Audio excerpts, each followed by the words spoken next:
Tonight we continue our series, The Unsolved, with a missing persons case in Scranton. 11-year-old Jolene Lakey disappeared while walking to her home in the city back in 1986. For decades, her family has hoped for a break in the case, but new information may mean Jolene's case will never be solved. Action 16 investigates. Stacey Lang shares Jolene's story 36 years later. This photo booth picture is likely the last one ever taken of Jolene Lakey.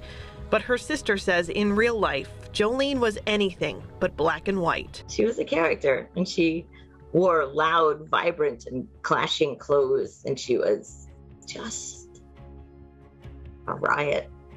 She was very fun. The pain. And full of love. Still as fresh as it was in 1986. It was August. Their mother was sick and staying at what was then Mercy Hospital, now Regional Hospital of Scranton. 11-year-old Jolene went to visit her mom, then set out on foot to the family home a few blocks away. She stopped to talk to a friend at the corner of Myrtle Street and North Washington Avenue, but never made it to her house on the 1300 block of North Washington. Nearly every year since, Jolene's sisters and brother, along with family and friends, follow that path home Jolene never finished. There is literally no way to describe the loss, because she was a kid. She was just a little kid. And I wonder who she would have grown up to be. The police have had one main suspect in Jolene's disappearance all these years, Scranton business owner Frank Assolani. Assolani was convicted of the rape and murder of 9-year-old Renee Waddle in 1989.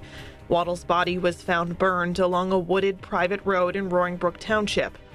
Waddle's case led police to consider Assolani the chief suspect in 3 earlier cases: the murder of 19-year-old Laureen Finn in 1987, as well as the disappearances of 22-year-old Joanne Williams in 1978 and Jolene.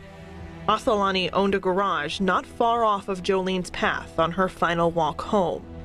State police, still investigating the case, as well as Jolene's family, hoped that one day there might be a deathbed confession from Assolani, but that opportunity came and went.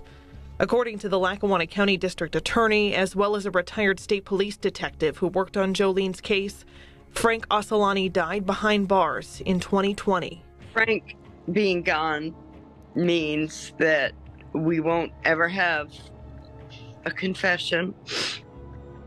We will probably never know where her remains are or what happened to her that night.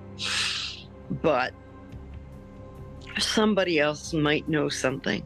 In 2020, an anonymous letter was sent to the Times-Tribune, the writer saying she believes she witnessed a murder in Scranton in the late 1980s, but never reported what she saw and heard to police. The decades-old details in that letter bear eerie similarities to the crimes tied to Frank Assolani. Could that information lead investigators to Jolene? Her family isn't sure, but they do know there's no detail or piece of evidence too old or too insignificant to them. The very human need for self-protection is,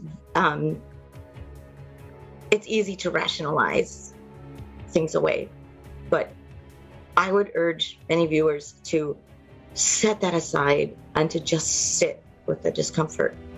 They'll continue to walk Jolene's path until they find the answer. Even if we don't have all of the answers, any answers are better than none. That brings a little color back into their lives. Stacey Lang, Action 16 Investigates.